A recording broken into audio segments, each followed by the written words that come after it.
In 2002, something special. It happened again at the Walt Disney Company. The B movie, the unexpected B movie, takes over the company. And in this case, might be the last great franchise from this company. I get it. We're in 2025. We're going back 20 something years, right? Lilo and Stitch. Chris Sanders. This is our guy. Chris Sanders. His fingerprints. If you learn about him, you see it all over this movie. But this movie does something a whole lot more than be a success.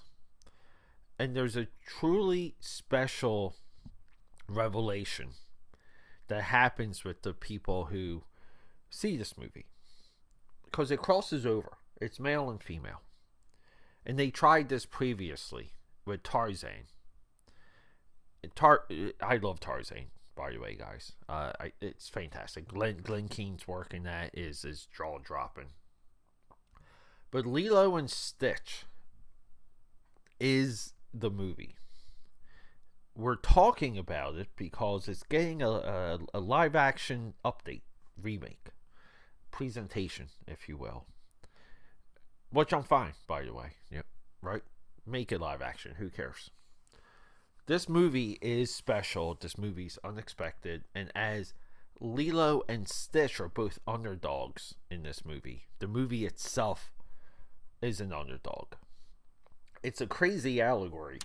So let's get quiet on the set. Camera speed. Sound production, take one. Action! And here we go. It's the weekend. It's animation. It's cartoons. It's Lilo and Stitch. Holy crap. So I just been watching like so many of these offshoots of this movie.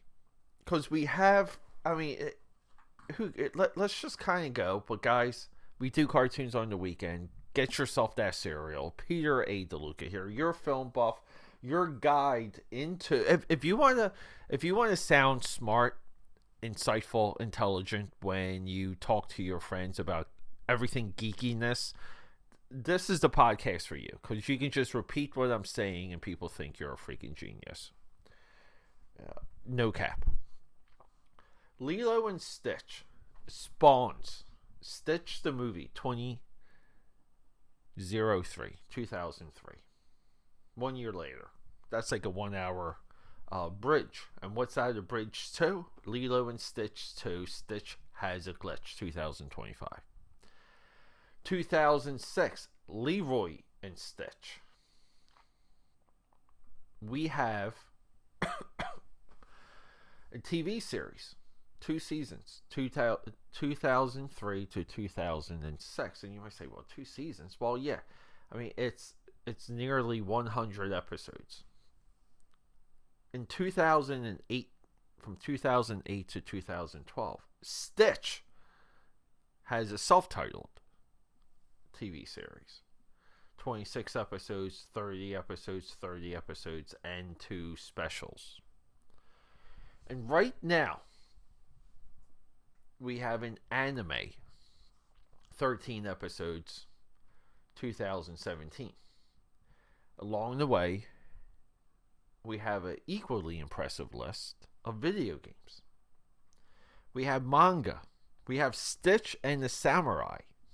It's a manga. Stitch teams up with a feudal samurai. This movie was supposed to be second fiddle to what came out later that year in 2002. Now, movie's Treasure Planet.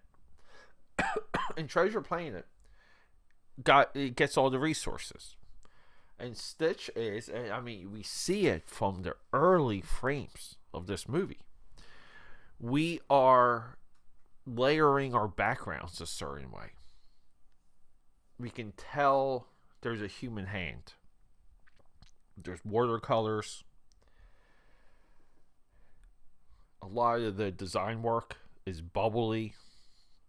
we're doing a CG color. There's like a deep shadow. Some people call that animation shadow. But we get this, we're inside the computer effect. But the animation looks good, but it's very, like I said, bubbly and wide open. We can tell there's a human hand. So they go into the production of Stitch, Lilo and Stitch. they get into this production wanting to bring back some of the old techniques, some of the old styles. And it works and it sings. This movie resonates that. You almost like smell it. But then in contrast, if we watch Treasure Planet, similar cell shaded technique, but we see the computer. We see it in the opening scene of Treasure Planet with the kid surfing. We see with the title sequence. We see with everything.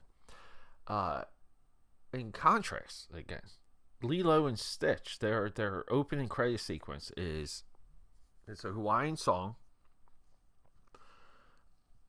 and it's maybe Times New Roman font. The font always bothered me. But we get music. We get really good music by Alan Silvestri. Alan Silvestri's a top 5, top 10 composer. Predator, Back to the Future, Forrest Gump. For him, the list goes on and on. The soundtrack for this movie does very well also. So we get this Hawaiian music, Hawaiian culture, Hawaiian flair. They roll in Elvis. It's almost like a dated movie because we're living in a beach community. It's hard to see things that are updated. But that's not how the movie opens. So the movie opens with this corrupted Disney logo.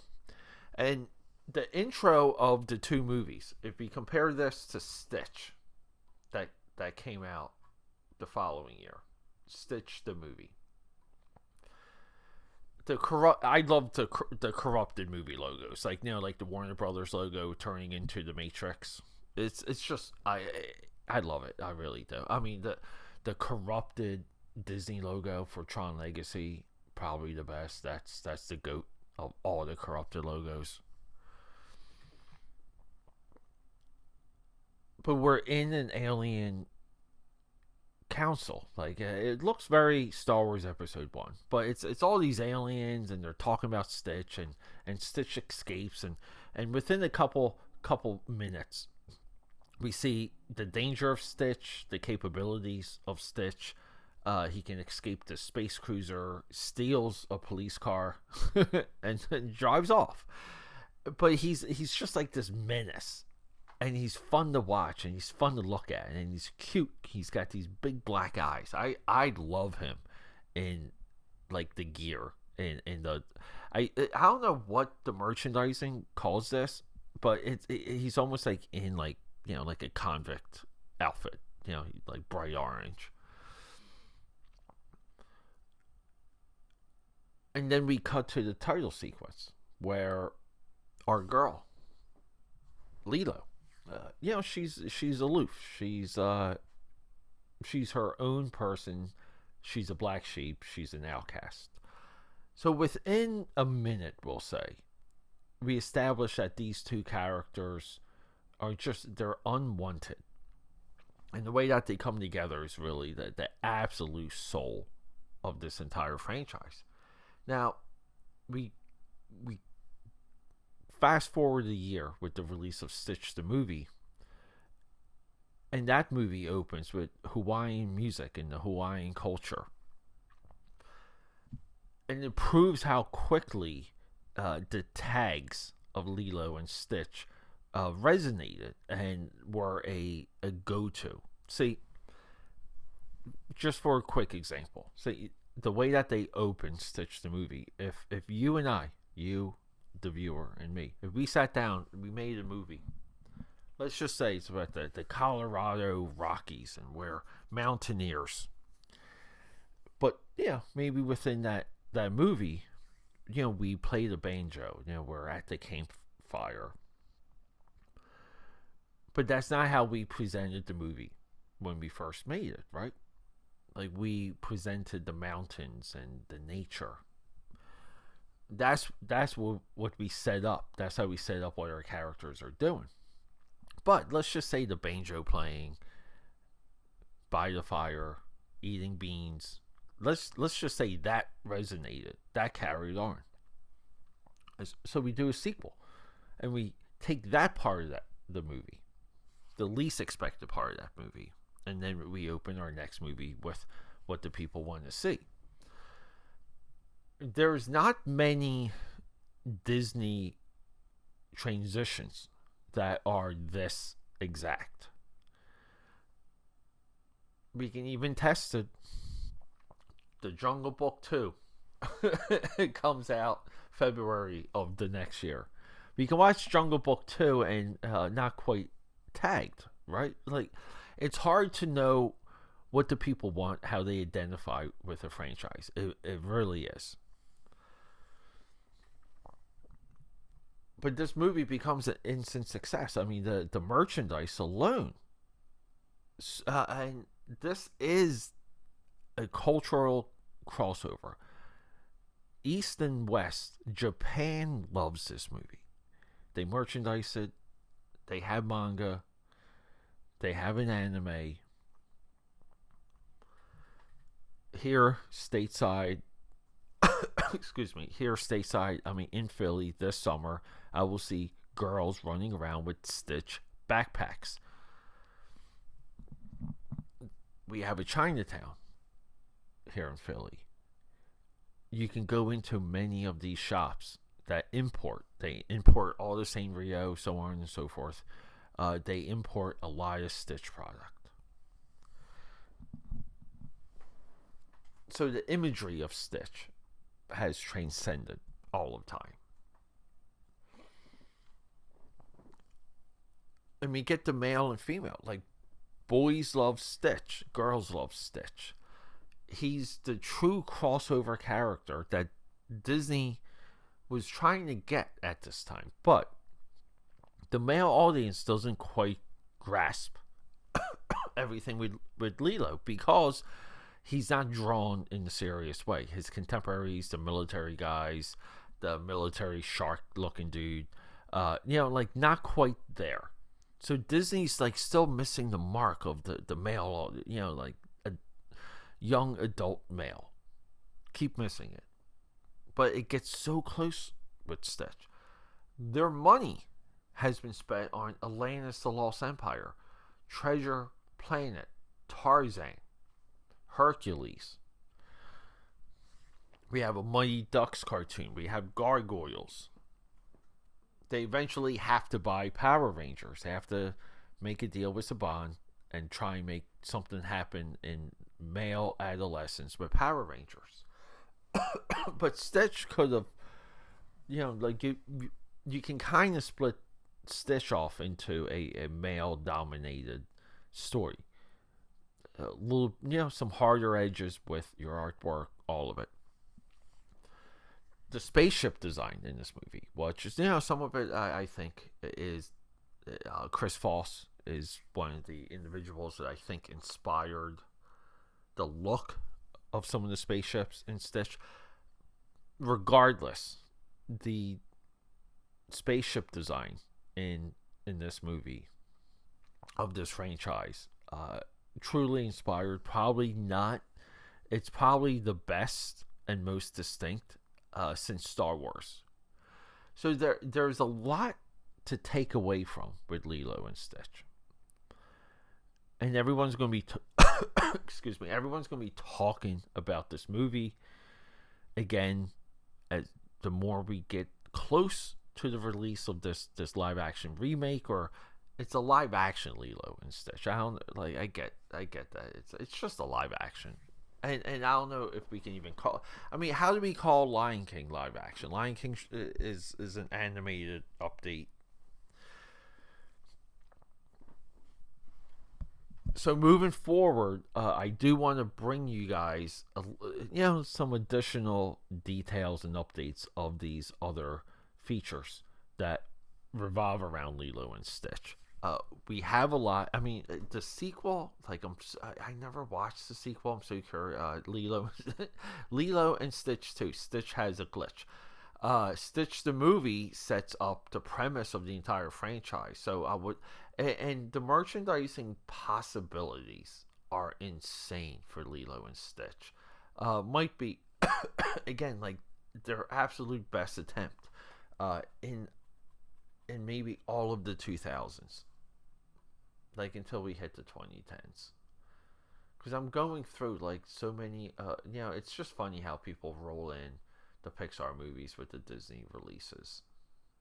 I didn't realize Jungle Book 2 was a theatrical release. Isn't that crazy?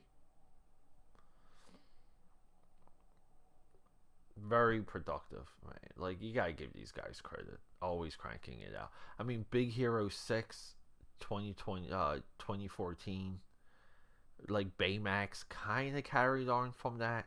But Strange Magic, it really, even with some of the failure of the male audience side of Lilo and Stitch,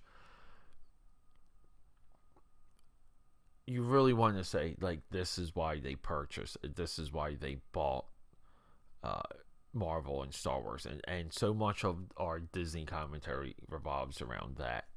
But AKAPADers, everything I mentioned outside the anime is available on Disney Plus. Check it out. The 2002 movie is worth a lot, all your time, all your attention. Chris Sanders is, to me, the mind behind it. So much of his work just like bleeds through this, and it's hard to see that in animation. It's hard to see like some of the singular vision. All right, AKAPADers, get yourself some cereal. Okay, that's a wrap.